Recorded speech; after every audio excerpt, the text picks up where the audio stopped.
Hey everyone, this is Sakshi. Welcome back to our channel Physics Veda. तो यहाँ पे आज की क्लास में हम पढ़ने जा रहे हैं आपके पास में टाइप्स ऑफ केमिकल रिएक्शंस। तो हमने आधी पढ़ ली थी, जिसमें आप लोगों ने क्या क्या पढ़ा, कॉम्बिनेशन पढ़ा, डिकम्पोजिशन पढ़ा, डिस्प्लेसमेंट आज पढ़ेंगे। उसमें हमने आपके पास में आज हम काफी कुछ इसमें पढ़ने वाले हैं। एक्सोथर्मिक हमने कल पढ़ लिया था, एंडोथर्मिक कल पढ़ लिया था। एक बार हम क्विक रिवीजन कर लेते हैं। कॉम्बिनेशन में क्या होता है, देखो कॉम्बिनेशन ये हाथ जोड़ रहे हैं, नमस्कार कर रहे हैं, और डिकम्पोजिशन, ठीक है। इसी तरीके से एक्सोथर्मिक में आपके पास में जो हीट है वो रिलीज होती है, एंडोथर्मिक में हीट चाहिए होती है रिएक्शंस को। सिंपल सी बात है ना। तो आज की क्लास में बच्चा सॉरी आज की क्लास में सबसे पहले आज हम पढ़ने वाले हैं सिंगल डिस्प्लेसमेंट। सिंगल मतलब एक, जैसे तुम बोलते हो ना आई एम अ सिंगल, है ना। हाँ वैसे ही एक हो गया सिंगल डिस्प्लेसमेंट रिएक्शन, दूसरी होती है आपके पास में double displacement reaction. When a more reactive element displaces less reactive elements from its compound, it is called displacement reactions. इसका हम एग्जाम्पल लेते हैं। फॉर एन एग्जाम्पल, मैं एक चेयर में बैठी हूँ, ठीक है, तब तक मैं क्लास कर रही हूँ। जैसे ही मैं क्लास कर रही थी, चेयर में बैठी थी, मेरे यहाँ पे मेरे साथ के फिजिक्स वाले सर आ गए या फिजिक्स वाली मैम आ गई, और फिजिक्स वाली मैम ने इंटर करा क्लास में। तो सारे बच्चे खड़े हो गए उनको रिस्पेक्ट देने के लिए, लेकिन मैं खड़ी नहीं हुई। नहीं, इसका मतलब ये नहीं, बिल्कुल नहीं होगा कि मैं उनको रिस्पेक्ट नहीं दे रही हूँ, क्योंकि वो पद में मेरे इक्वल है या मुझसे कम में है। तो जैसे मैं नहीं हटूंगी। जैसे ही वॉइस प्रिंसिपल या प्रिंसिपल आते हैं, मैं वहाँ से एकदम उठ जाती हूँ, अपनी जो पोजीशन है वो चेंज कर देते हो। एज इट इज इनमें होता है कि जो आपके ए होता है ये होते हैं प्रिंसिपल, और जो आपके पास में आपके बी होते हैं, बी सी, ठीक है, ये आपके पास में आपका कंपाउंड होता है। अब यहाँ पे आपके पास में होता क्या है, आपका जो ए है वो किसके साथ जुड़ता है बेटा, वो यहाँ पे बी की पोजीशन ले लेता है, ठीक है। और जहाँ पे आपके पास में जिंक है, तो जिंक क्या करता है, आपके पास में रिएक्शन करता है क्यूपर सल्फेट के साथ में, ठीक है। तो यहाँ पे आपका जिंक क्या करेगा, इसको रिप्लेस करेगा। रिप्लेस किसको करेगा, क्यूपर को, कॉपर को। कहाँ से रिप्लेस करेगा, सल्फेट से, कॉपर सल्फेट से आपका रिप्लेस करेगा। तो यहाँ पे आपका क्या हो जाएगा, ZnSO4 और कॉपर, ये एक्वस एक क्यू। कल की क्लास में बताया था, कुछ सिंबल बताए थे, जैसे ए क्यू एक्वस, जलीय विलयन। एस मतलब होता है सॉलिड, एल मतलब होता है लिक्विड। लिक्विड का यूज बहुत कम होता है, क्या लिखते हैं, एक्वस। गैस के लिए जी लिखते हैं या एरो बनाते हैं, और प्रेसिपिटेट के लिए ऐसा साइन आता है आपके पास में, ठीक है। तो यहाँ पे आपका अब एल्यूमिनियम की रिएक्शंस करवाते हैं हम। कंपाउंड है हमारे पास में कॉपर सल्फेट के साथ में, इन एक्वस में है, ये क्या बनाता है, कॉपर अलग हो जाता है और ये बनाता है आपका Al2SO4 का होल थ्राइस, एल्यूमिनियम सल्फेट इसको बोलते हैं। नेक्स्ट FeCuSO4, तो क्या बनाता है आपके पास में, फेरस सल्फेट। नेक्स्ट PbCl2, तो यहाँ पे आपका लेड क्लोराइड प्लस कॉपर, ये आपके पास में कुछ रिएक्शंस है, ठीक है। होता कैसे, देखो एक रिएक्शंस को समझते, जैसे Zn को लिया, Zn, ठीक है, और यहाँ पे आपका कॉपर और SO4, तो होता क्या है, यहाँ से आपके पास में ये वाला इसका बॉन्ड ब्रेक हो जाता है। जब इसका बॉन्ड ब्रेक होता है तो इसकी SO4 की वैलेंसी वो हो जाती है, वैलेंसी इस पे बच जाती है, और ये इसका यहाँ से ये बाहर निकल जाता है, और इसकी जगह पे क्या आ जाता है, जिंक आ जाता है। समझ गए बच्चा पार्टी, ठीक है। इतना कुछ ज्यादा टफ नहीं है, बहुत इजी है ना, और बिल्कुल मजे में करो। तो समझ गए। अब देखो, मैंने एग्जाम्पल दिया था कि अगर कोई प्रिंसिपल आता है, सॉरी, जैसे ही क्लास में केमिस्ट्री वाली टीचर पढ़ा रही है तो फिजिक्स वाली मैम आती है, तो मैम हटती नहीं है। उसके बाद में आपके पास में आपका क्या होता है, फिर जैसे ही सर आते हैं तो मैम हट। अब बात किस चीज़ की हो रही है, मतलब कौन किसको यहाँ पे अलग करेगा, कौन किसको अलग नहीं करेगा। अलग मतलब डिस्प्लेस किसको करेगा, रिप्लेस किसको करेगा, किसको रिप्लेस नहीं करेगा, ठीक है। तो अगर हम यहाँ पे बात करें तो हमने क्या पढ़ा, व्हेन मोर रिएक्टिव, जो एलिमेंट्स आपके पास में मोर रिएक्टिव होगा वो लेस रिएक्टिव को क्या करेगा, डिस्प्लेस करेगा या रिप्लेस कर देगा, उसकी जगह खुद आ जाएगा। ठीक है, जो आपके पास में मोर रिएक्टिव एलिमेंट्स होगा वो लेस वाले को हटा देगा। क्लियर हो गई बात। जैसे हमारे पास में जिंक कॉपर से मोर रिएक्टिव है। अब हम यहाँ पे आपके पास में रिएक्टिविटी सीरीज भी पढ़ने वाले हैं, जहाँ पे हम समझेंगे कि कौन सा एलिमेंट्स किस एलिमेंट्स को हटा सकता है। आगे बढ़ते हैं। Double displacement. डबल डिस्प्लेसमेंट में क्या हुआ, फॉर एन एग्जाम्पल मैं क्लास करवा रही थी, आप लोगों को पढ़ा रही थी, ऐसे इमेजिन करो, है ना।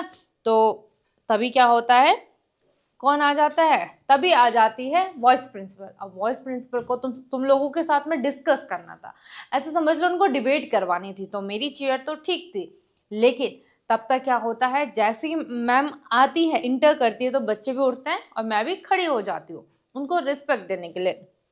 फिर मैं हट जाती हूँ और वो मेरी सीट पे आके बैठ जाते हैं। अब उन्हें पता है कि कम से कम जो डिबेट होगा वो 15 से 20 मिनट का होगा, तो वो फिर मेरे लिए चेयर मंगवाते हैं कि मैम आप यहाँ पे बैठ जाइए। तो मैंने क्या हुआ, यहाँ पे मेरी चेयर किसने ले ली, मैम ने ले ली, और मैम की चेयर किसने ले ली, मैंने ले ली। तो यहाँ पे रिप्लेसमेंट हुई। ठीक है, एक्सचेंज, है ना, क्या हुआ यहाँ पे, एक्सचेंज हुआ। ठीक है, तो those reaction in which two compounds react by and exchange by, क्या हुआ, exchange by ions to form two new compounds, और क्या बनाते हैं ये, exchange होके new compounds बनाते हैं। इनको हम क्या बोलते हैं, double displacement reaction, also called as precipitate reactions। और इसको क्या बोलते हैं, precipitate reactions भी हम इसको बोलते हैं। समझ गए बच्चा पार्टी। अगर एक कंपाउंड, एक एलिमेंट्स दूसरे कंपाउंड में से रिप्लेस करके अब वहां पे खुद आ रहा है, तो वो सिंगल डिस्प्लेसमेंट हो जाएगी। अगर वो एक्सचेंज हो रहे हैं, उनके आयंस एक्सचेंज होके वो नया कंपाउंड बना रहे हैं, तो वो हमारे पास में क्या हो जाएगी, डबल डिस्प्लेसमेंट रिएक्शंस हो जाएगी। इसका बेस्ट एग्जांपल है Na2SO4। क्या बोलेंगे इसको, सोडियम सल्फेट। सोडियम सल्फेट की रिएक्शन होती है बेरियम क्लोराइड के साथ में, क्या बनाता है,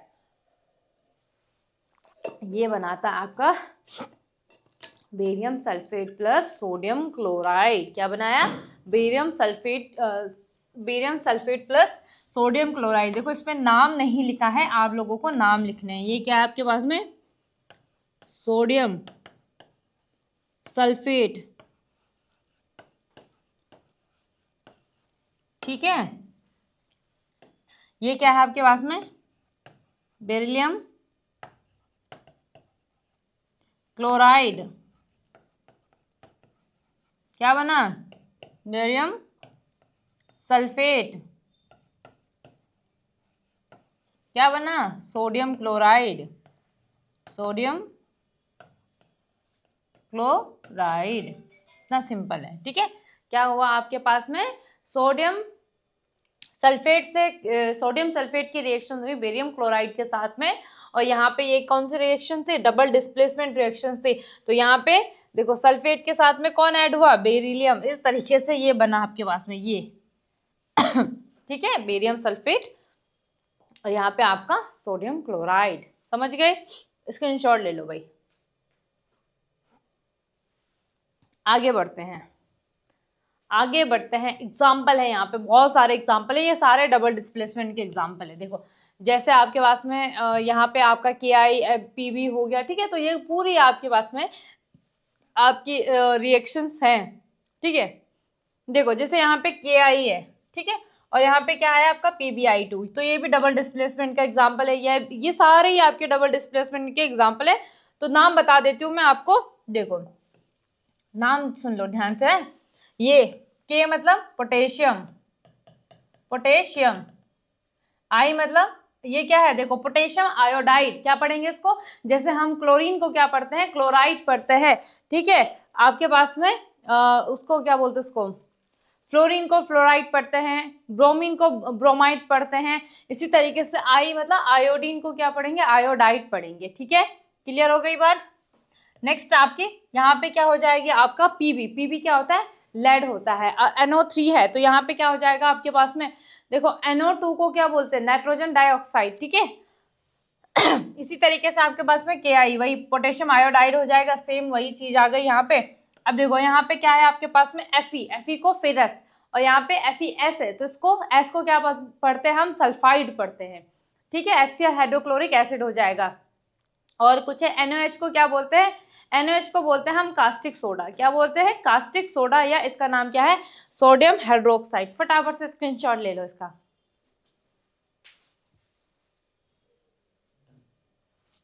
ठीक है, चलो आगे बढ़ते हैं। आप आगे क्या है हमारे पास में, ये है रिएक्टिविटी सीरीज, ठीक है, मतलब इसमें हम पता करेंगे कौन सा एलिमेंट्स किस एलिमेंट्स को यहाँ पे रिप्लेस करेंगे, ठीक है। जैसे आपके पास में यहाँ देखो भाई, बहुत इंपॉर्टेंट है, मोर रिएक्टिव कौन कौन से हैं आपके पास में, पोटेशियम, पोटेशियम यहाँ पे पोटेशियम से नीचे वाले जितने एलिमेंट्स ये सबको रिप्लेस कर लेगा भाई, पावर देख रहे हो उसके, है ना, देख रहे हो पावर, ठीक है। तो पोटेशियम क्या है, पोटेशियम की पावर है। फिर ये सोडियम को भी रिप्लेस कर देगा, calcium, magnesium, aluminium, carbon, zinc, iron, tin, lead, hydrogen, copper, silver, gold, platinum, सबको हटा देगा, रिप्लेस कर देगा। फिर आएगा आपके बाद में सोडियम Na, फिर आएगा कैल्शियम। अब मुझे एक क्वेश्चन मैं आप लोगों से पूछती हूँ, क्या जो सिल्वर है क्या वो प्लेटिनम को रिप्लेस कर लेगा, हाँ कर देगा, लेकिन जो सिल्वर है क्या वो जिंक को रिप्लेस करेगा, नहीं करेगा, बहुत इजी है, ठीक है। और जो जितना कम रिएक्टिव होगा उसमें उतना ही ज्यादा क्या हो, जो जितना कम रिएक्टिव होगा उसमें उतना ही कम कोरिजन होता है। जैसे आपके पास में क्या होता है, आपका क्या बोलते हैं उसको, जंग लगना ना, तो देखो जब यहाँ पे देखो हमारे पास में आपका Fe होगा, आयरन होगा, ठीक है, आयरन हो गया, टिन हो गया, इनमें सबसे ज्यादा जंक लगता है, ठीक है, as compare to gold. Gold को अगर हम 1-2 महीने तक बाहर रखें तो क्या हो जाएगा आपके पास में, कुछ नहीं होगा, ज्यादा उसमें चेंजेस नहीं आएंगे। लेकिन अगर मैंने उसी की जगह 1 महीने अगर मैंने लोहे को रख दिया ना, पूरा जंग से खराब हो जाएगा। सिल्वर थोड़ा ब्लैक पड़ने लग जाता है, प्लेटिनम उतना ज्यादा नहीं होता है। तो यहाँ पे मेटल्स में है आपके पास में पोटेशियम, सोडियम, लिथियम, वही है आपके पास में, रिएक्ट विद वाटर हो गया, रिएक्ट विद एसिड हो गया, और यहाँ पे हाईली अनरिएक्टिव हो गई है, इंक्लूडिंग, अच्छा हाइड्रोजन आपके पास में क्या है, इंक्लूडिंग फॉर कंपेरिजन, ये है आपके पास में। तो इसका भी आप लोग क्या ले लो, फटाफट से स्क्रीन शॉट ले लो। सुना है तुम लोगों ने कभी स्क्रीन शॉट? ठीक है, फटाफट से चलो,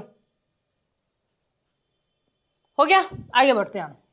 नेक्स्ट क्या है आपके पास में, न्यूट्रलाइजेशन रिएक्शन, सबसे इजी रिएक्शन है और सबसे बढ़िया रिएक्शन है, ठीक है। The reaction in which acid react with base to form salt and water, ठीक है, इस हिंदी में बोलते हैं इसको उदासीनीकरण।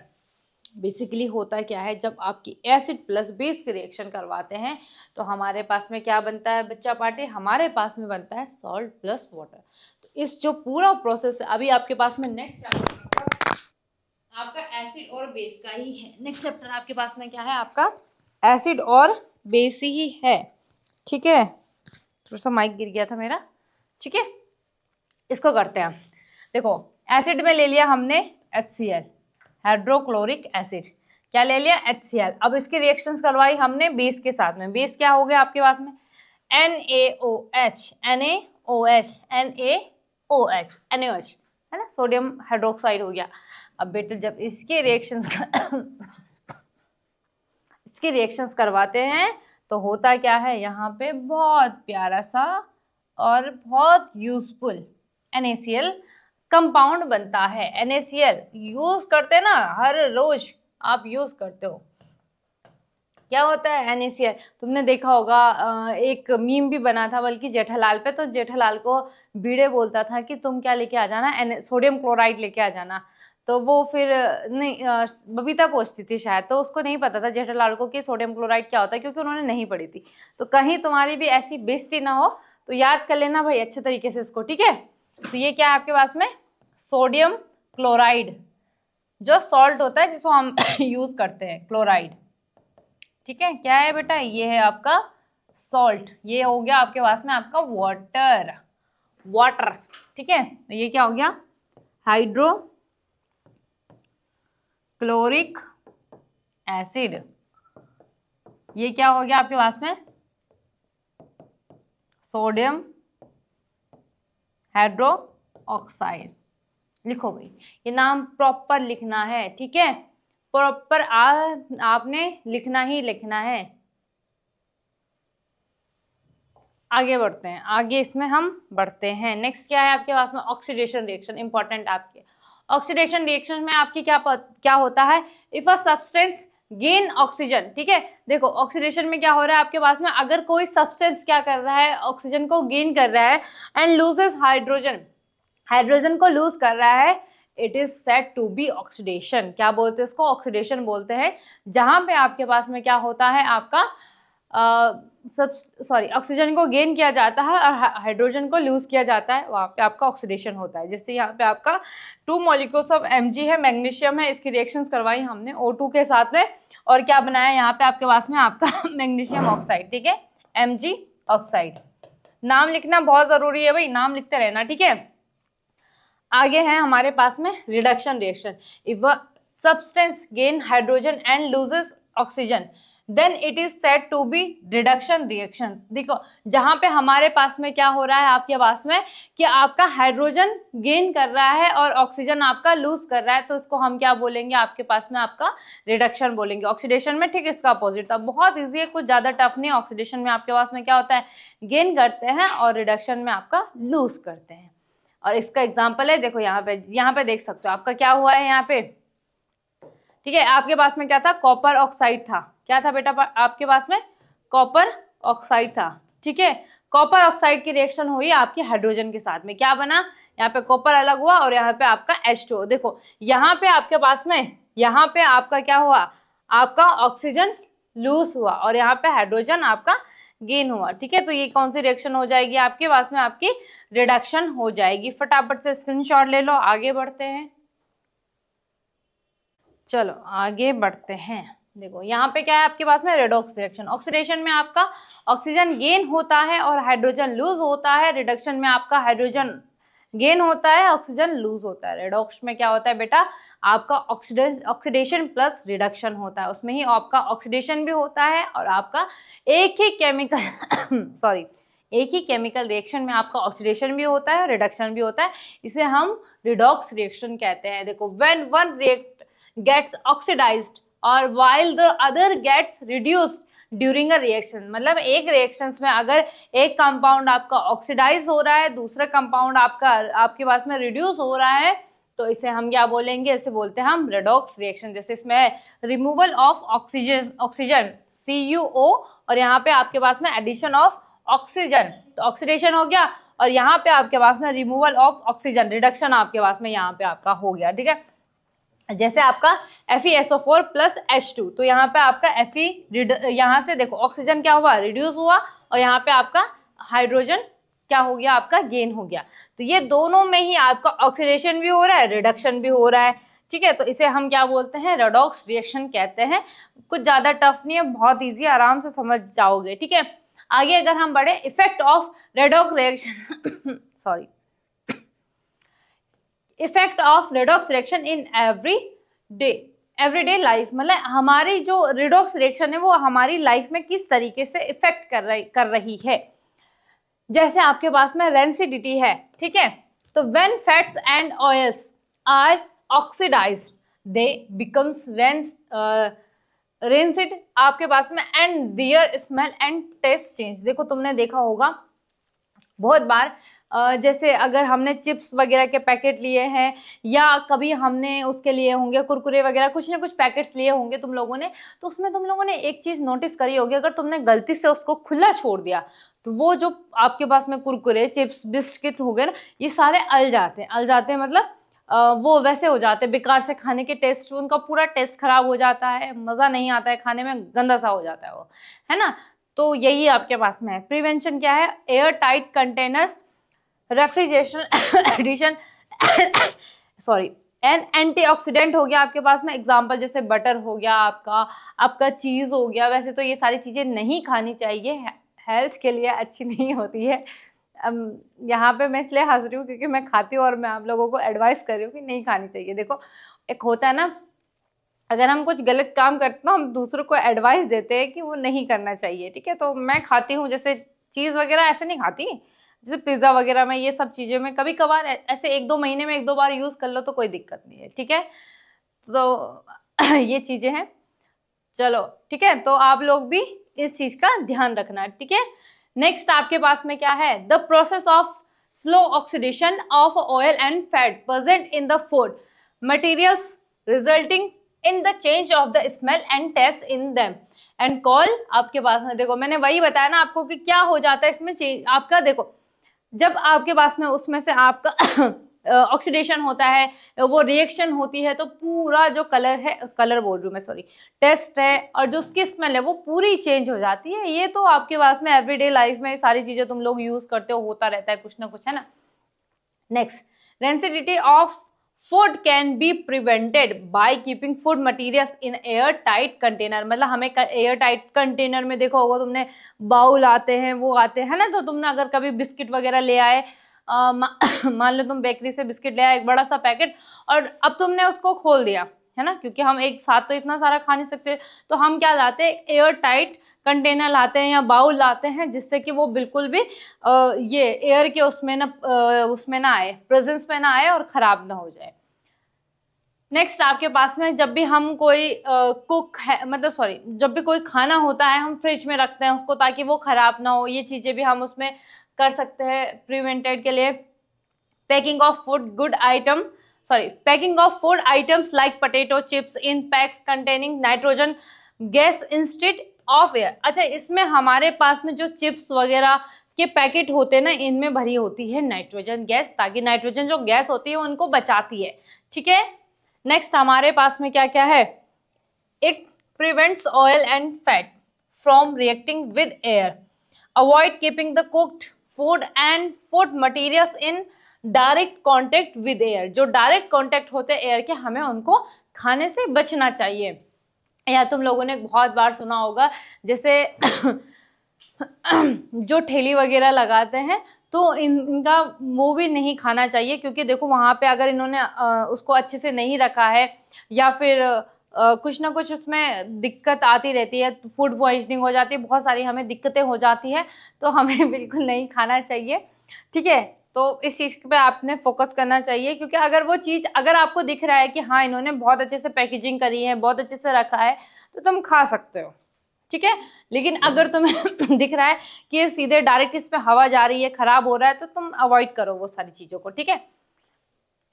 आगे हमारे पास में है बाय एडिंग एंटीऑक्सीडेंट हो गया, जैसे आपके पास में BHA हो गया, ठीक है।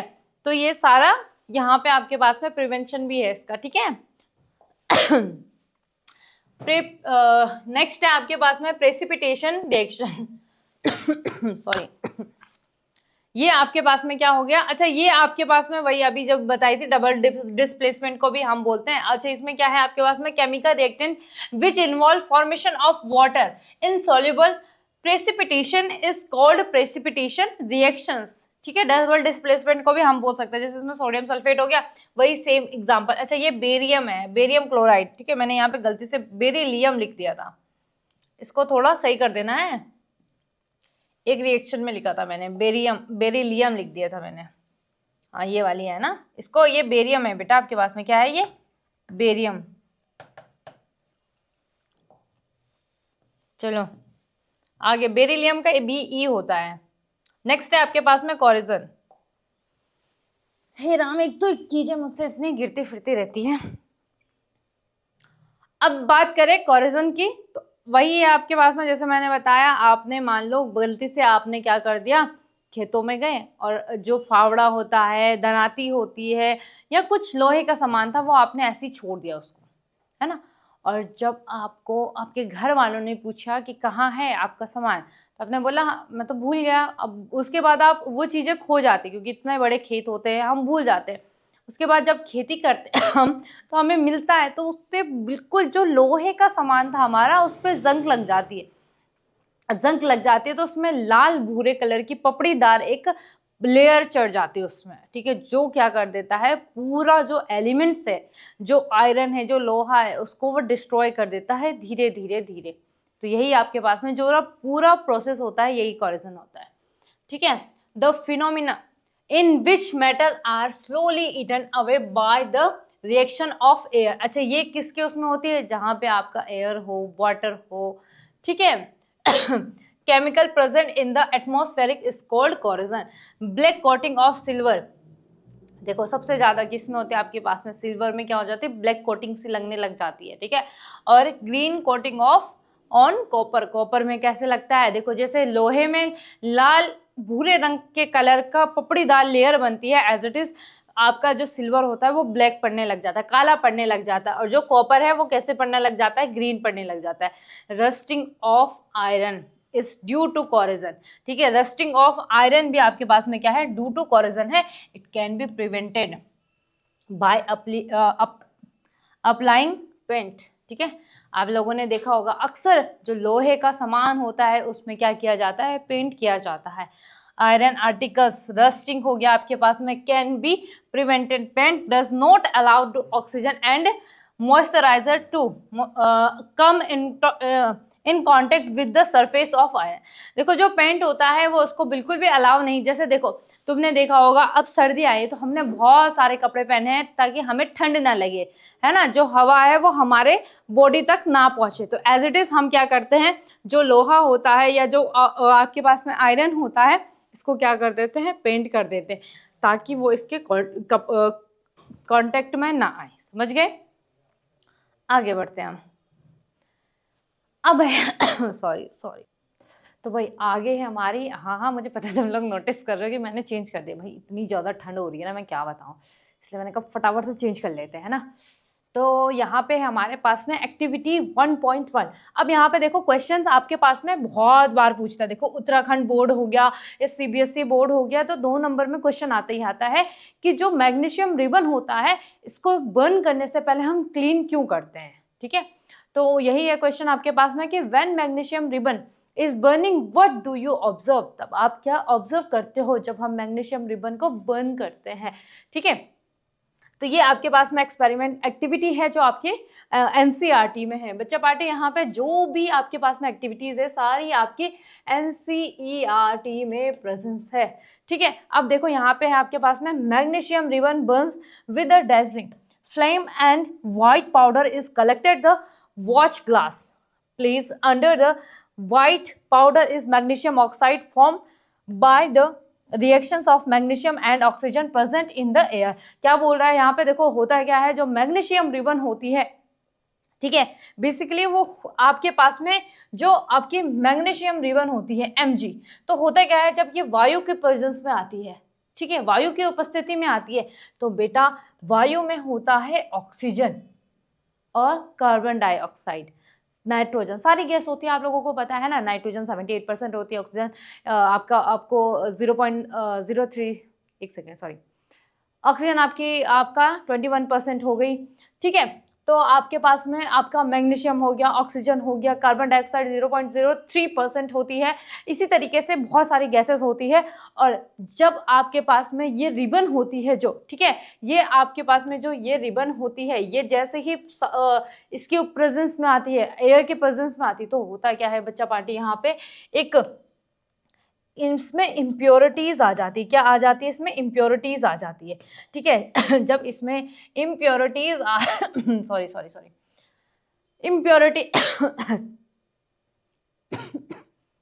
इम्प्योरिटीज आ जाती है, तो बेटा यहाँ पे आपके पास में होता क्या है, ये आपके पास में 2Mg और O2 ये बना देता है आपका MgO, मैग्नीशियम ऑक्साइड की एक लेयर बन जाती है, जिसकी वजह से हमें इसे बर्न करने से पहले इसको क्लीन करना पड़ता है।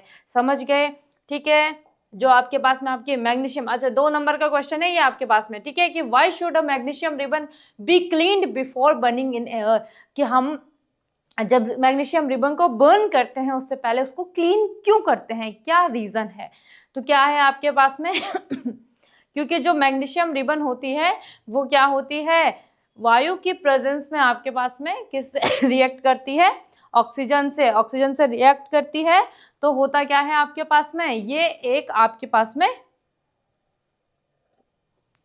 मैग्नीशियम ऑक्साइड की एक लेयर बना देते हैं। लेयर बनाने के बाद में बच्चा पार्टी क्या होता है, इसमें इम्प्योरिटीज आ जाती है, इसी वजह से इसको क्लीन करना पड़ता है। देखा होगा तुम लोगों ने जब तुम कभी बारात में नहीं, कभी शादी वगैरह में तुम लोग खाना खाए होंगे तो तुम लोगों ने देखा होगा प्लेट के आगे या ऊपर टिश्यू रखा होता है, तब हम उसको पहले क्लीन करते हैं, तब जाके हम उसमें खाना खाते हैं।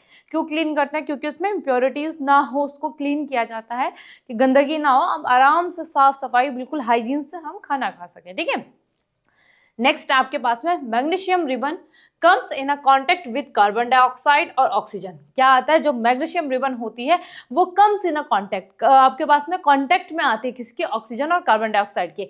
Present in air form basics magnesium oxide, the reaction is combination. देखो कॉम्बिनेशन रिएक्शन हमने पढ़ी थी कि आपके पास में दो या दो से अधिक रिएक्टेंट मिलकर एक नया प्रोडक्ट बनाते हैं, वही आपके पास में आपका क्या कहलाता है?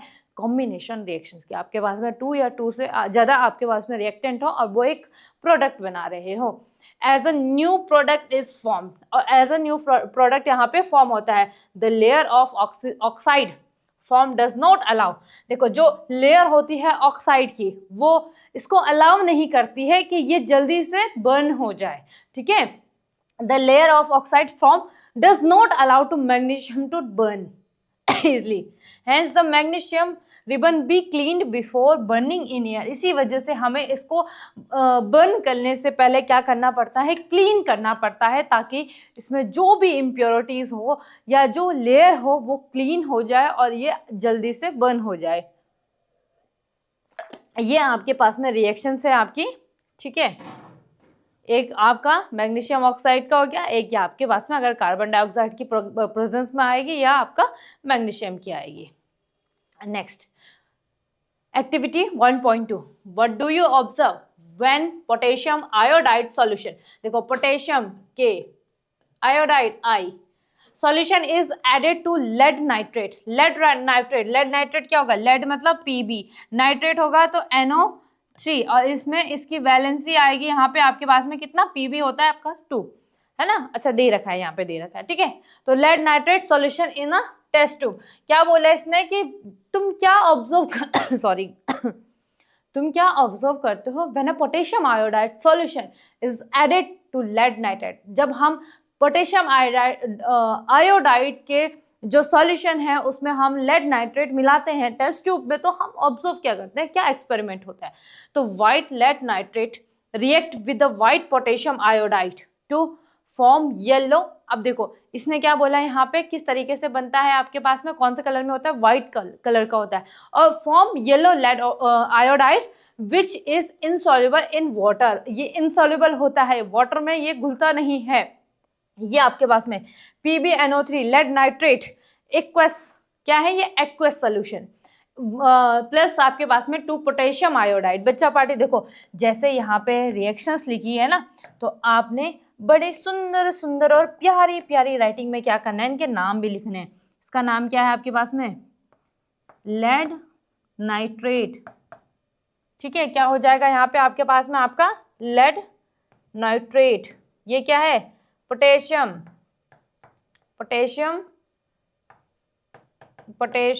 आयोडाइड। ठीक है, यहाँ पे आपके पास में क्या बना है? ये देखो क्या बना? Potassium nitrate. क्या बना? Potassium nitrate. और यहाँ पे आपका लेड आयोडाइड। क्या बना? लेड आयोडाइड यहाँ पे है। ठीक है, क्या मिलता है आपका? Lead iodide. और कैसा होता है? Yellow PPT। PPT मतलब क्या होता है? प्रेसिपिटेट। ऐसे करते हैं ना प्रेसिपिटेट को इस सिंबल से, तो यहाँ पे आपका येलो PPT बनता है, प्रेसिपिटेट बनता है। क्लियर हो गया? ठीक है, नाम लिखना बहुत जरूरी है। नेक्स्ट एक्टिविटी 1.3 है आपके पास में। क्या है भाई? देखते हैं इसको। व्हाट हैपन्स टू जिंक आपके पास में व्हेन डाइल्यूट हाइड्रोक्लोरिक एसिड। क्या होता है हमारे पास में जब हम जिंक को क्या करते हैं? हाइड्रोक्लोरिक एसिड और सल्फ्यूरिक एसिड, ये क्या है? दोनों ही आपके पास में क्या है? आपके स्ट्रॉन्ग एसिड है। ठीक है, जो हाइड्रोक्लोरिक एसिड और sulphuric acid is added to its, is there any change in a temperature, is there any change in its temperature। अगर हम क्या करते हैं? जिंक की रिएक्शन करवाते हैं हाइड्रोक्लोरिक एसिड के साथ में या सल्फ्यूरिक एसिड के साथ में, या ऐड करते हैं। ठीक है, तो क्या यहाँ पे कोई चेंज आता है इसके टेम्परेचर में? ठीक है, तो zinc being an active metal, ठीक है, तो जिंक आपके पास में क्या होता है? एक एक्टिव मेटल होता है।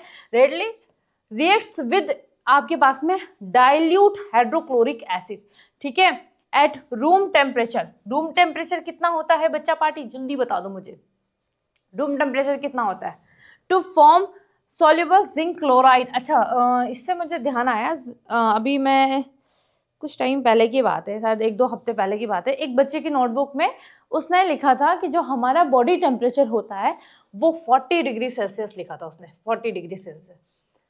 अब आप लोग मुझे बताओ, जो हमारा नॉर्मल बॉडी टेम्परेचर होता है वो कितना होना चाहिए आपके पास में, लगभग कितना होता है? तो 40 डिग्री सेल्सियस, इसका मतलब आप फीवर है आपको। देखो, आप लोगों ने देखा होगा कोरोना टाइम पे जब आपके पास में एक मशीन होती थी जिसको ऐसे लगाते थे और उससे टेम्परेचर मेज़र करते थे कि कितना है कितना नहीं है। अगर देखा होगा आपने 38 से प्लस का टेम्परेचर हो तो डेट्स मीन उसको फिर साइड कर देते थे कि हाँ शायद इसको कोरोना हो सकता है ना। तो यहीं पे एज इट इज़ वो सब मेज़र क्या करता था, टेम्परेचर मेज़र करता था।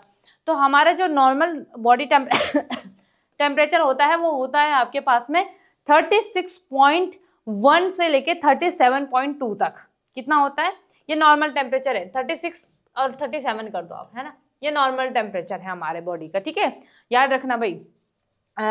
अब नेक्स्ट क्या है आपके पास में इसमें कि हमने क्या करा, इसको room temperature to form the soluble zinc chloride and hydrogen we can observe bubbles of hydrogen gas being formed around zinc आपके पास में, ठीक है। If we touch the conical flask we can feel a sense of hotness. जब हम यहाँ पे conical flask को अगर हम टच करते हैं तो हमें गर्माहट सी महसूस होती है। As there is a rise in a temperature so it's exothermic reaction. Exothermic में क्या होती है? हीट रिलीज होती है, ठीक है। एक्सोथर्मिक में क्या होती है? हीट रिलीज होती है। तो जब हमने क्या करा, हमारे पास में यहाँ पे आपका ये कॉनिकल फ्लास्क हो गया। अच्छा देखो, तुम लोग ना प्रैक्टिकल में अगर जाते हो ना तो तुम लोगों को पता होना चाहिए बीकर क्या होता है, फ्लास्क क्या हो, आपके कॉनिकल फ्लास्क क्या होता है, सारी चीज, टेस्ट ट्यूब, ये सारी चीजें आप लोगों को पता होनी चाहिए, ठीक है। तो ये हो गई आपके पास में, ये कॉर्क है, ठीक है, ये वाला कॉर्क है, ये ग्लास ट्यूब है आपके पास में, ये पूरा कॉनिकल फ्लास्क हो गया। और यहाँ पे क्या मिला रखा है? डाइल्यूट सल्फ्यूरिक एसिड या हम हाइड्रोक्लोरिक एसिड, और यहाँ पे आपके पास में जिंक आपका ऐड हुआ है, ठीक है। अब जैसे हमारे पास में यहाँ पे जब इन दोनों की रिएक्शन हुई तो यहाँ से आपकी क्या निकली? Hydrogen gas. ये निकल रही है ना हाइड्रोजन गैस, इस तरीके से।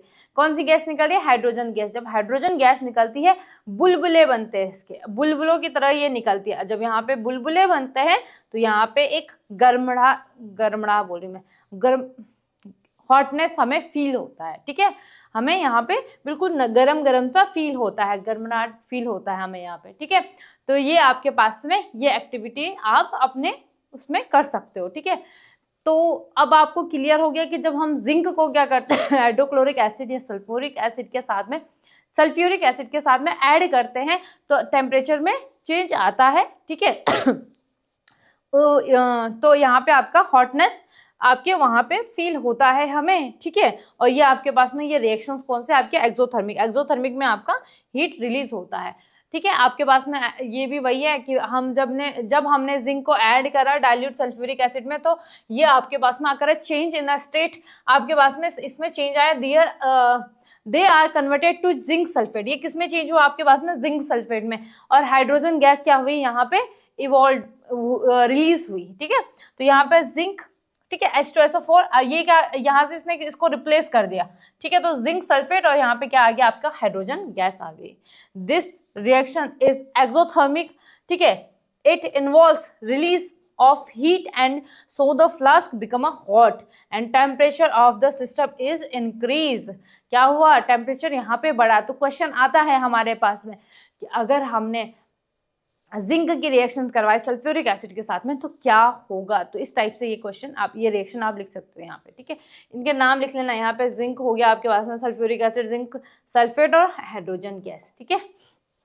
आगे बढ़ते हैं एक्टिविटी 1.4 में। Is there any change in temperature when a water is added to calcium oxide or quicklime in a beaker?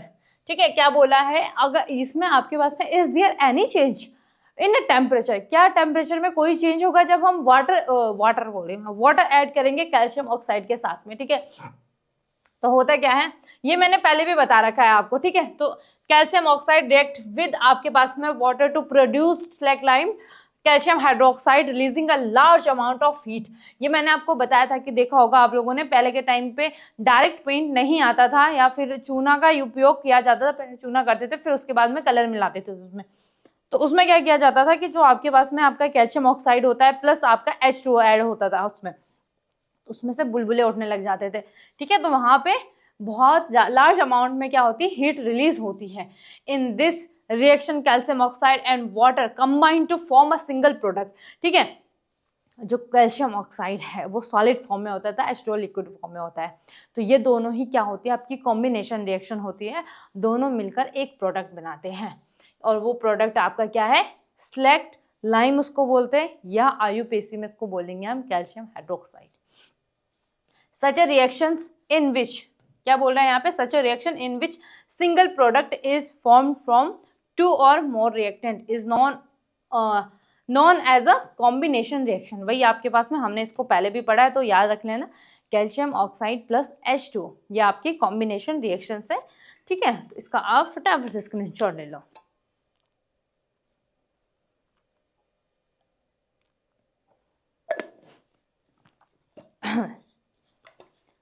चलो भाई आगे बढ़ते हैं इसमें। हो सकता है क्लास थोड़ी लंबी हो आप लोगों की, ठीक है, लेकिन कोई बात नहीं, हम यहाँ पे इसको सॉल्व करते हैं, आगे करते हैं। नेक्स्ट क्वेश्चन है आपके पास में, do you observe any change in the colour ferrous sulphate crystal when they are the heated in the boiling tube over the flame of a burner और स्प्रिट लैम्प। क्या बोल रहा है आपने, क्या do you observe any change, आपने क्या change इसमें ऑब्जर्व करा कि आपका क्या है, the colour of ferrous sulphate के क्रिस्टल में, और हमने उसमें क्या करा, when they are heated in the boiling tube, और उसमें हमने उसको हीट करा, तो उसके जो बर्नर है या स्प्रिट लैम्प है उसमें कोई चेंज आया। तो हम इसमें पढ़ेंगे आपके पास में the green colour of ferrous sulphate crystal. Ferrous sulphate क्या हो जाएगा, FeSO4 फेरस सल्फेट, ठीक है। तो इसमें आपके पास में the green colour of ferrous sulphate crystal change to brownish, कैसे चेंज होता है, ब्राउनिश में, ब्राउनिश कलर में, black oxide, brownish black oxide and smell of burning sulphur will be observe. Ferrous sulphate decomposes to form ferric oxide, किसमें decompose होता है, ferric oxide Fe2O3, याद रखना नाम भी, ferric oxide and sulphur dioxide, ठीक है। हुआ क्या यहाँ पे, इसको समझते हैं हम बिल्कुल प्यार से अच्छे से समझते हैं इसको। देखो 2FeSO4 कैसा था, ये सॉलिड फॉर्म में था, ठीक है। अब हुआ क्या यहाँ पे, आपके पास में आपका बना फेरिक ऑक्साइड, फेरिक ऑक्साइड होता है Fe2O3 प्लस आपका sulphur dioxide, sulphur dioxide SO2, ठीक है। देखो क्या ये सारी रिएक्शंस बैलेंस हैं, फटाफट से देखो, बट अदरवाइज हम इनको बैलेंस भी करते हैं यहाँ पे, ठीक है, ठीक है। तो ये आपका सल्फर डाइऑक्साइड और SO3 यहाँ पे रिलीज होता है। तो बेसिकली आपके पास में ये Fe2O3 कैसे आया, इसको आप लोगों ने 10th क्लास में पढ़ा होगा, है ना। देखो Fe आयरन, इसमें आपके पास में क्या होता है, 3+ चार्ज होता है, O में कितना होता है, 2- होता है, तो इसका 2 इधर चला जाता है, इसका 3, इस वजह से Fe2O3 आया। बाकी पूरी रिएक्शंस बैलेंस है यहाँ पे, ठीक है। तो यहाँ से आपके पास में कैसा था, ये FeSO4 तो यहाँ से आपके पास में ये दोनों Fe, और यहाँ से आपके पास में आपका O3 रिलीज हुआ, और बाकी SO2 और SO3 आपका अलग अलग हुआ, ठीक है। तो इस तरीके से यहाँ पे ये आपका ब्रेक हुआ है, ठीक है। तो आपके पास में क्या बोल रहा है आगे, ठीक है।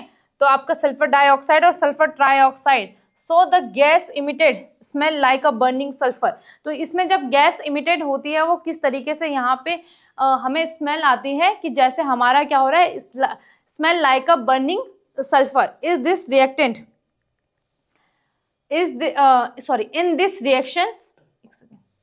in this reaction the single reactant FeSO4 क्या हो गया आपके पास में, फेरस सल्फेट हो गया, decomposes to from 3 different product, और ये किसमें आपके पास में 3 डिफरेंट प्रोडक्ट में क्या हुआ, रिलीज आपके पास में प्रोडक्ट बने आपके पास में, ठीक है। आगे क्या बोल रहा है आपका आगे क्या बोल रहा है यहाँ पे, टू फॉर्म द थ्री, उसमें so the reactions is the decomposition reaction. Decomposition reaction में हम क्या पढ़ते हैं कि हमारे पास में हमारा जो रिएक्टेंट होता है, रिएक्टेंट एक होता है और प्रोडक्ट दो या दो से अधिक होते हैं। ठीक है, रिएक्टेंट एक होता है और प्रोडक्ट दो या दो से अधिक होते हैं। तो ये कौन सी रिएक्शन हो गई, डिकम्पोजिशन रिएक्शन हो गई। सबसे अच्छी बात यह है कि आपका कंपोजिशन हो गया, सॉरी कंपोजिशन बोली, कॉम्बिनेशन हो गया, एक्सोथर्मिक एंडोथर्मिक हो गया, डिकम्पोजिशन, ये सारे ही आपके पास में क्या होता है, ये सारे ही सारी की सारी रिएक्शंस आपका इस चैप्टर में या आगे आपको मिलती रहेंगी, तो आपका रिवीजन होता रहेगा, सबसे बढ़िया चीज है।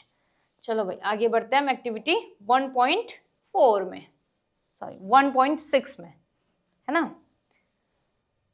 नेक्स्ट है आपके पास में क्या है भाई, एक second, what do you observe when a boiling test tube containing lead nitrate powder is heated it's over a flame। क्या होता है यहाँ पे, क्या बोल रहा है, देखो यहाँ पे आपकी सबसे अच्छी चीज है कि आपको दे रखा है तो आप आराम से इसको कर सकते हो, लेकिन हाँ घर में बिल्कुल मत करना बिना किसी के गाइडेंस के। ठीक है, अगर आप कर रहे हो तो गाइडेंस जरूर रखना, आपके पास के आसपास आपके बड़े भैया हो गए, बड़ी दीदी हो गए, ऐसे मत कर लेना, क्योंकि देखो एसिड है और आपका अगर थोड़े बहुत भी आप लोगों ने गड़बड़ कर दी तो कुछ भी हो सकता है ना। बिल्कुल भी रिस्क नहीं लेने का, क्योंकि मैं बताती हूँ, मैं थी 12th क्लास में और हमारा जो ग्रुप था हम कर रहे थे एक एक्सपेरिमेंट। ठीक है, तो हुआ क्या कि मेरे पास था सल्फ्यूरिक एसिड था। अब वो अच्छा हुआ कि वो कैसा था, थोड़ा डाइल्यूट सा था। तो वहां से ना हम सारे एक्सपेरिमेंट जब कर रहे थे तो एक से गलती से धक्का लगा और हम ऐसे नहीं होते, ऐसे गिर गए एक दूसरे के इस तरीके से। तो वो मैं बीच में ही थी और मेरे पे आया, मेरे हाथ में ही था, मैं एक्सपेरिमेंट कर रही थी उस टाइम पे, मेरे पे सल्फ्यूरिक एसिड और मेरे पूरे इस वाले हाथ में गिरा था वो। तो उस टाइम पे मेरा पूरा हाथ ये ऐसे अजीब सा गंदा सा हो गया था एकदम, मतलब देखने का भी मन नहीं करता था, अजीब तरीके से जल गया था। फिर बाद में से मतलब 1-2 महीने तक लफन वो इसकी स्किन निकलती रही और उसके बाद बड़ी मुश्किल से जब मैंने इसमें ट्यूब वगैरह लगाया, बहुत सारी चीजें करी, तो तब जाके वो चेंज, मतलब 2-3 साल बाद यहाँ से निशान हटे, वरना बहुत गंदा लगता था मेरे को, मैं हाथ छुपाती थी ऐसे कोई देख ना ले, क्योंकि अजीब लगता था ना। तो ये गलती बिल्कुल मत करना ऐसे ना कि तुम खुद से ही एक्सपेरिमेंट कर रहे हो ये सारी चीजें। तो क्या बोल रहे हैं यहाँ पे, हमारे पास में बर्नर है और ये लेड नाइट्रेट है और ये आपके पास में बॉइलिंग ट्यूब है और आपका क्या है, आपका हम इसको यहाँ पे एक्सपेरिमेंट कर रहे हैं। तो होता क्या है, ऑन हीटिंग लेड नाइट्रेट, जब हम लेड नाइट्रेट को हीट करते हैं तो ये decompose with a cracking sound. तो ये डिकम्पोज होता है कैसे, जैसे पटाखे नहीं फुटते या तुमने पॉप पॉप फोड़े होंगे तो उस तरीके की आवाज आती है ना, with the evolution of brown fumes. तो यहाँ पे आपके पास में एक ब्राउन कलर की क्या निकलती है, फ्यूम्स निकलती है। ठीक है, नाइट्रोजन डाइऑक्साइड को which has an irritating smell, और कितनी इरिटेटिंग स्मेल होती है ना इसकी, बहुत गंदी सी। The gas turn blue litmus red, hence it is the acidic nature. Yellow solid आपके पास में क्या है, रेसिड्यू, ठीक है, of lead oxide remains in the test tube.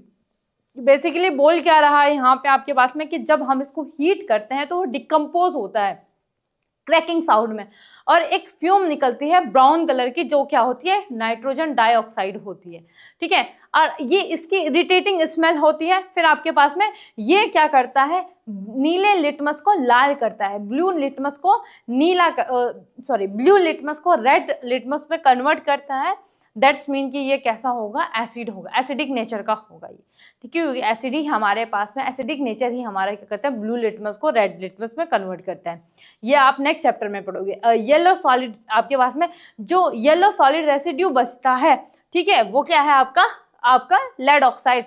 आपके पास में यहाँ पे आपके पास में आपका लेड ऑक्साइड रिमेन्स, पूरी ट्यूब में लेड ऑक्साइड बच जाती है। ये रिएक्शन है आपके पास में। ठीक है, लेड नाइट्रेट NO3 का होल ट्वाइस हो गया आपके पास में। ठीक है, ये रिएक्शन है आपके पास में और आपका 2PbO बचता है और नाइट्रोजन डाइऑक्साइड और दूसरी एक और गैस निकलती है आपकी यहाँ से, आपकी ऑक्सीजन। ठीक है, आपका ऑक्सीजन O2। ठीक है, अब हम इसको क्या करेंगे, बैलेंस करेंगे। ठीक है, देखो बैलेंस करेंगे तो यहाँ पे हमारे पास में क्या हो जाएगा, चलो भाई इसको पहले हम बैलेंस करते हैं। बैलेंस करो भाई, नाइट्रोजन कितने हैं यहाँ पे, 2 2 4। ठीक है, तो यहाँ पे 4 से मल्टीप्लाई कर देंगे। अब ऑक्सीजन कितने हैं यहाँ पे, ऑक्सीजन 2 यहाँ पे है, 6 सॉरी 10 हो गए ना इधर, 10 टोटल उधर 10 हो गए, और यहाँ पे भी आपके पास में क्या हो गया 3 इंटू सॉरी 10 नहीं 8 हो गए उधर, 3 इंटू सॉरी ये भगवान क्या हो गया मुझे, 3 इंटू 2 इंटू 2 हो गया आपके पास में, तो 3 दूनी 3 2 जा 6 6 2 जा 12, तो यहाँ पे गड़बड़ कैसे हो रही है, अच्छा सॉरी 4 8 और यहाँ पे 2 2, हाँ 12 हो, यहाँ पे भी हो गया, ऑक्सीजन भी हो गया, सारे बैलेंस हो गया है ना। बैलेंसिंग इसीलिए बताई थी भाई, बैलेंस करना जरूर आना चाहिए आप लोगों को। नाम कैसे होगा, नाम क्या क्या होगा, लेड नाइट्रेट, ठीक है, लेड पीबी नाइट्रेट, यहाँ पे लेड ऑक्साइड हो जाएगा, नाइट्रोजन डाइऑक्साइड और ऑक्सीजन गैस हो जाएगी आपके पास में, ठीक है। तो ये आपके पास में आपकी रिएक्शन है। अच्छा, जो लेड नाइट्रेट है सॉलिड फॉर्म में है, और निकला भी जो लेड ऑक्साइड है वो सॉलिड फॉर्म में, फिर NO2 आपका गैसेस फॉर्म में, और आपका ऑक्सीजन आपकी गैसेस फॉर्म में ही आपकी निकली है यहाँ पे। नेक्स्ट है आपके पास में sorry, what do you observe when electrolysis, electrolysis मतलब जल अपघटन of water happen in using a simple test of shown in figure. The breakdown of water happen as shown as their action below. तो यहाँ पे आपके पास में जब हम क्या करते हैं, आपके पास में आपका जो वाटर होता है इसको ब्रेक डाउन करते हैं, आपकी हाइड्रोजन गैस और ऑक्सीजन गैस निकलती है, ठीक है। When bring a burning candle at a cathode, it's burn the immediate but gas at anode, ठीक है, it not burn at cathode, negative electrode है आपके पास में, और hydrogen gas is collected at a anode, positive electrode oxygen gas is collected at cathode, the collected amount of gas is double rather than gas collected as at anode, because the during breakdown of water release 2 hydrogen molecules and 1 oxygen molecule. Basically देखो यहाँ पे होता क्या है, electrode क्या होता है उसको समझते हैं पहले, सबसे पहले हम, ठीक है। अभी आपके पास में 11th और 12th क्लास में आपका पूरा इलेक्ट्रोड है, आपके पास में आपका वो है इलेक्ट्रोकेमिकल है आपका 12th में, और उसमें भी आप रेडॉक्स रिएक्शन पढ़ोगे आप 11th क्लास में, पूरा चैप्टर है रेडॉक्स रिएक्शन का, ठीक है। तो बेसिकली हम इसको थोड़ा सा समझ लेते हैं कि एक छड़ होती है जिसको हम क्या बोलते हैं, इलेक्ट्रोड बोलते हैं। तो ये बेसिकली आपके पास में आपका जिंक या कुछ भी कंपाउंड्स की हो सकती है, और यहाँ पे उसी का एक सॉल्यूशन होता है, ठीक है, उसी का एक आपके पास में सॉल्यूशन होता है। जैसे अगर यहाँ पे जिंक है तो जिंक सल्फेट हो जाएगा, ठीक है। तो होता क्या है, यहाँ से आपके इलेक्ट्रॉन रिलीज होते हैं, ठीक है, इलेक्ट्रॉन क्या होते हैं यहाँ से रिलीज होते हैं, तो जिंक Zn आपके पास में +2 इलेक्ट्रॉन रिलीज होंगे, तो क्या हो जाएगा Zn2+ आपके पास में, इस तरीके से। तो ये आपका क्या कहते हैं, इसको हम इलेक्ट्रोड बोल देंगे, ठीक है। तो इधर साइड में अगर इलेक्ट्रोकेमिकल सेल होगा, ठीक है, चलो वो खैर ज्यादा ही ऊपर का हो जाएगा, आपके सिलेबस में नहीं है फिलहाल, हम इसको इतना समझते हैं। जो कैथोड होता है वो नेगेटिव चार्ज का होता है, नेगेटिव, जो आपके पास में आपका एनोड होता है वो पॉजिटिव चार्ज का होता है। बेसिकली यहाँ पे हमने इसको एक बैटरी से जोड़ा, ठीक है। ये आपके पास में इसमें हाइड्रोजन गैस मिलाई, यहाँ पे हमने कौन सी गैस मिलाई, आपका ऑक्सीजन गैस मिलाई। ये दोनों ही टेस्ट ट्यूब है, ये वाटर का हो गया, ये ग्रेफाइट की रोड यहाँ पे लगी हुई है, और यहाँ पे रबर स्टॉपर है आपके पास में। ये एनोड हो गया, एनोड कौन सा चार्ज आएगा, यहाँ पे एनोड पॉजिटिव चार्ज में है, यहाँ पे कैथोड नेगेटिव चार्ज में है, ठीक है। यहाँ पे बैटरी से जुड़ा हुआ है। अब यहाँ से देखो होता क्या है, बेसिकली क्या बोल रहा है यहाँ पे आपके पास में, कि यहाँ से जो आपके पास में द अमाउंट ऑफ गैस है वो कहाँ से ज्यादा कलेक्ट हुई है, डबल कलेक्ट हुई है। कहाँ से कलेक्ट हुई है, आपके पास में जो आपका वो था कैथोड था, ठीक है, इस वाले से डबल आपके पास में 2 गुना आपकी गैस कलेक्ट हुई है रेदर देन एनोड। क्यों, क्योंकि यहाँ पे आपका 2 हाइड्रोजन रिड्यूस हो रहे हैं, रिलीज हो रहा है, और यहाँ पे आपके पास में एक ही ऑक्सीजन, ठीक है। H2O का यही तो होता है आपके पास में, H का 2 molecules of hydrogen 1 molecules of oxygen, ठीक है, समझ गए। आगे बढ़ते हैं। नेक्स्ट क्या है भाई आपके पास में, activity 1.8, what do you observe when the silver chloride is left out in sunlight from the sometimes on the decomposition, ठीक है। यहाँ पे आपके पास में डिकम्पोजिशन मतलब आपके पास एक रिएक्टेंट होगा, बहुत सारे प्रोडक्ट होंगे। The colour of silver chloride change colour which is white changes it to grey. किसमें चेंज होता है? ये ग्रे में चेंज होता है। देखो यहाँ पे आपके पास में इन प्रेजेंस ऑफ AgCl है और इसकी सनलाइट में इसकी रिएक्शंस की जा रही, तो T2Ag और आपका क्लोराइड रिमूव होता है gas as a gas of form. तो यहाँ पे आपके पास में silver chloride decomposition into the silver and chlorine, so the decomposition reaction takes place the presence of a sunlight, it is called photolysis. क्या बोलते हैं इसको? फोटोलिसिस बोलते हैं। ये हमने पहले भी पढ़ा है। अदर एग्जांपल यहाँ पे दे रखा है, जैसे जिंक ब्रोमाइड का है, तो यहाँ पे आपका सिल्वर और ब्रोमाइड आपका रिड्यूस होगा। ठीक है, नेक्स्ट बढ़ते हैं। What will happen if leave iron nail copper sulphate iron nail solution. ठीक है, क्या है? After 20 minutes the intensity of blue in a copper sulphate decreases compare to normal copper sulphate solution. देखो सिंपल सी बात है, ये हमने पहले भी कर रखी है। ये आपकी कौन सी है? सिंगल डिस्प्लेसमेंट रिएक्शन है। वो बेसिकली होता क्या है, यहाँ पे जो आपका Fe है ये कॉपर सल्फेट के साथ जब रिएक्ट करता है तो यहाँ से कॉपर को रिमूव करता है और खुद उसकी जगह आ जाता है FeSO4 और यहाँ पे आपका कॉपर ये है आपके पास में। ठीक है, ये देखो भाई, स्क्रीनशॉट ले लो बच्चा। चलो जल्दी जल्दी से हम अपनी एक्टिविटी कंप्लीट करते हैं। ठीक है, what do you observe while mixing the 3 ml of sodium sulphate. Sodium sulphate क्या हो जाएगा आपके पास में? आपका Na और SO4। अब यहाँ पे देखो SO4 में कितना होता है? SO4 होता है -2 चार्ज, Na में कितना आता है? +1 चार्ज, तो क्या हो जाएगा? Na2SO4। इस तरीके से लिखते हैं। ठीक है, देखो sodium sulphate and 3 ml of barium chloride. Barium chloride का अब आपका BaCl2 हो जाएगा, है ना, क्योंकि बेरियम में भी 2+ होता है, सेकेंड ग्रुप का कंपाउंड एलिमेंट है आपके पास में। ठीक है, the insoluble white substance form is known as a precipitate. ये आपके पास में रिएक्शन है, इसको समझ लेते हैं। ट्वाइस Na2SO4 ये रिएक्शंस होती है आपके पास में बेरियम क्लोराइड के साथ में BaCl2, तो क्या बनाता है? BaSO4 प्लस, देखो 2 से 2 वो उसको छोड़ ही देना, आप कैंसिल हो जाएगा, है ना। यहाँ पे 2 आपका और यहाँ पे ट्वाइस NaCl, ये इस तरीके से आपकी रिएक्शन हो जाएगी, सब कुछ बैलेंस होगा। देखो ठीक है, ये रही, this is also known as precipitation reactions, ये सारी हम पढ़ चुके हैं। ठीक है, next, what will happen 1 gram of copper powder is heated, the surface of copper powder become coated with a black copper oxide, this is the because of the oxidation of copper. ठीक है, देखो यहाँ पे आपकी copper की reaction हुई, oxygen के साथ में हीट रिलीज हुई और कॉपर ऑक्साइड यहाँ पे बना। If we pass hydrogen gas over heated copper oxide CuO, the black coating on the surface turn brown as the reverse reaction. ये कैसी है? रिवर्स मतलब आप इसको रिएक्टेंट से प्रोडक्ट से रिएक्टेंट बना सकते हो। Take a place copper is obtained. यहाँ पे देखो Cu, देखो ये आया कॉपर ऑक्साइड और इसकी रिएक्शन करवाई H2 के साथ में, तो क्या बनाया? कॉपर और आपका H2 brown. In the above reactions copper oxide is reduced to copper and hydrogen is oxidised to water, this is the redox reaction. क्योंकि यहाँ पे आपके पास में क्या हो रही है? आपका ऑक्सीडेशन एंड रिडक्शन हो रहा है, देन दैट दिस इज आपके पास में क्या हो जाएगी? रेडॉक्स रिएक्शन आपकी हो जाएगी। अच्छा, यहाँ पे प्रीवियस ईयर क्वेश्चंस पेपर भी है, तो टाइम आपका बहुत ज़्यादा हो रहा था इसमें, है ना, तो मुझे ऐसा लग रहा है इसको मैं फिर क्या कराती हूँ, नेक्स्ट उसमें कराती हूँ, वीडियो में कराती हूँ, वरना आपके लिए बहुत लंबा खिंच जाएगा, है ना। तो अब आपको मिलेंगे हम नेक्स्ट वीडियो में, और ये आपके पास में मोस्ट इंपॉर्टेंट प्रीवियस क्वेश्चंस मैं आप लोगों को करवाने वाली हूँ, तो क्लास को बिल्कुल भी स्किप मत करना।